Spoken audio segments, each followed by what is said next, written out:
আমরা ইদানিং দেখতে পাচ্ছি যে প্লাস টক বিডি নামে একটি প্রোগ্রাম হয়, একটি চ্যানেল। সেই চ্যানেলে তমা রশিদ নামে একজন উপস্থাপিকা, তিনি বিভিন্ন সময়ে বিভিন্ন টিকটকার এবং বিভিন্ন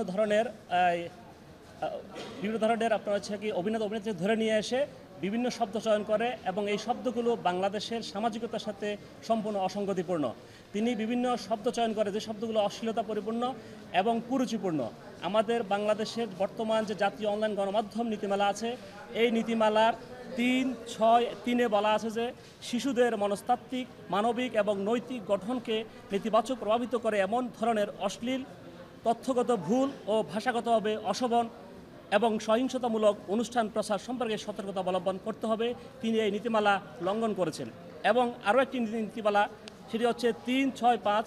এখানে বলা আছে যে কোনো প্রকার অশোভন উক্তি বা আচরণ করা এবং অপরাধীদের কার্যকলাপের কৌশল প্রদর্শন করা যা অপরাধ সংগঠনের ক্ষেত্রে নতুন পদ্ধতি প্রবর্তনের সহায়ক হতে পারে এমন দৃশ্য প্রচারের ক্ষেত্রে সতর্কতা অবলম্বন করতে হবে। কিন্তু দুঃখের বিষয়, এই উপস্থাপিকা বিভিন্ন সময়ে বিভিন্ন ব্যক্তিকে যে শব্দ চয়নের মাধ্যমে যে অশ্লীলতা, কুরুচিপূর্ণ সামাজিকতা এবং পরিবার এবং নৈতিক মূল্যবোধের অবক্ষয় সৃষ্টিকারী শব্দগুলো মাধ্যমে অনুষ্ঠান পরিচালনা করে, যেটি আমাদের জন্য বাংলাদেশের একটি আবহমান প্রকৃতির আবহমান কাল থেকে যে বাংলাদেশের যে সামাজিকতা রয়েছে সেটি লঙ্ঘন হচ্ছে।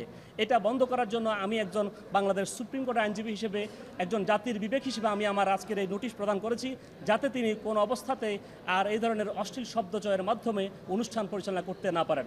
আমরা আশা করব তিনি অতি সত্বর আমার এই নোটিশ প্রাপ্তির 3 দিনের মধ্যে তার প্রচারিত প্লাস টক বিডি থেকে সকল ধরনের অনৈতিক, কুরুচিপূর্ণ এবং অশ্লীল শব্দ চয়নের মাধ্যমে সৃষ্ট সকল কন্টেন্ট বা ভিডিও তিনি অপসারণ করবেন, এটা আমরা প্রত্যাশা করি। আমাদের আপত্তির জায়গা হচ্ছে যে যেহেতু বাংলাদেশের মানুষ গণমাধ্যমে আমাদের বিভিন্ন সব বিনোদনমূলক অনুষ্ঠান দেখে, এখন বাংলাদেশের বর্তমান মিডিয়া জগতে আমাদের যে মোবাইল টেলিভিশনের মাধ্যমে যে সবাই বিনোদন অনুষ্ঠান থাকে, সেই অনুষ্ঠানগুলো যাতে সামাজিকভাবে প্রচারিত হয় সেটি আমাদের লক্ষ্য।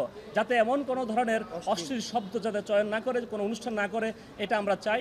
আমরা চাইব যে গণমাধ্যম কর্মী যারা আছেন তারা অবশ্যই তাদের নৈতিকতা বজায় রেখে এবং জাতীয় সম্প্রচার নীতিমালা বজায় রেখে তারা অনুষ্ঠান করবেন, এটা আমাদের প্রত্যাশা। অশ্লীলতা বলা আছে যে অবশ্যই পড়ে, তিনি এমন শব্দ চয়ন করছে যেগুলো আমরা শব্দ উচ্চারণ করার জন্য আমার নৈতিকতায় বিবেকবোধ বাধে। আমার যে একটা শব্দ আপনারা হয়তো খুঁজে পাবেন, যে আপনারা যদি দেখেন তাহলে অনেকগুলো শব্দ দেখবেন, এটা একজন আইনজীবী হিসেবে আমি এই শব্দ উচ্চারণ করতে পারবো না। তিনি বিভিন্ন ধরনের ডুয়েল শব্দ উচ্চারণ করে, যে শব্দের দ্বৈত অর্থবোধক আছে, যে হয়তো পজিটিভলি দেখা যাচ্ছে আমি এটা মনে হচ্ছে একরকম, বাট বাস্তবে দেখা যাচ্ছে এই শব্দগুলো এর অর্থটা ভিন্ন অর্থ দাঁড়াচ্ছে, যাতে আমাদের শিশু, কিশোর এবং নারী এবং আমাদের বৃদ্ধ ব্যক্তি যারা এই ধরনের অনুষ্ঠানগুলো দেখে, অনেক সময় অনিচ্ছাকৃত দেখতে হয়। কারণ মোবাইলে টিপতে গেলে আপনার চলে আসেছে, মোবাইলে স্ক্রল করতেছে, আমরা এই অনুষ্ঠান চলে আসে, তাহলে এটা আমরা কখনো অ্যাভয়েড করতে পারছি না। এই দায়িত্বটা কার? এই দায়িত্ব হচ্ছে একজন উপস্থাপকের, তিনি কী শব্দ চয়ন করবেন। এবং আমাদের বাংলাদেশ সংবিধানের আর্টিকেল 39 অনুযায়ী বলা আছে যে চিন্তা ও বিবেকের স্বাধীনতা, কিন্তু এখানে এই সংবিধানের প্রথম শব্দ হচ্ছে যে আপনাকে আইন বহির্ভূত কোনো কাজ করতে পারবে না, অর্থাৎ আইনের আলোকে তিনি শব্দ চয়ন করতে পারবেন। আমার চাইলে আমি শব্দ চয়ন করতে পারবো না, এটা আমার নৈতিকতা এবং আইন বহির্ভূত। অতএব তিনি বাংলাদেশ 3 দিনের মধ্যে তিনি আমাদের এই নোটিশ প্রাপ্তির প্রতি কোনো পদক্ষেপ না নেন, আমরা বাংলাদেশ বিটিআরসি এবং বাংলাদেশের তথ্য সম্পদ মন্ত্রণালয় করব, এবং সেক্ষেত্রে আমরা আমাদের পরবর্তীতে আইনি ব্যবস্থা গ্রহণ করবো ইনশাল্লাহ। এটা ফেসবুকেও আসে, ইউটিউবে, সব জায়গাতে এখন তো রিল আসতেছে, টিকটক আসতেছে, সব জায়গাতে প্রতিটা মিডিয়াতে এখন চলে আসতেছে শব্দগুলো, কারণ কাটিং করে আসছে।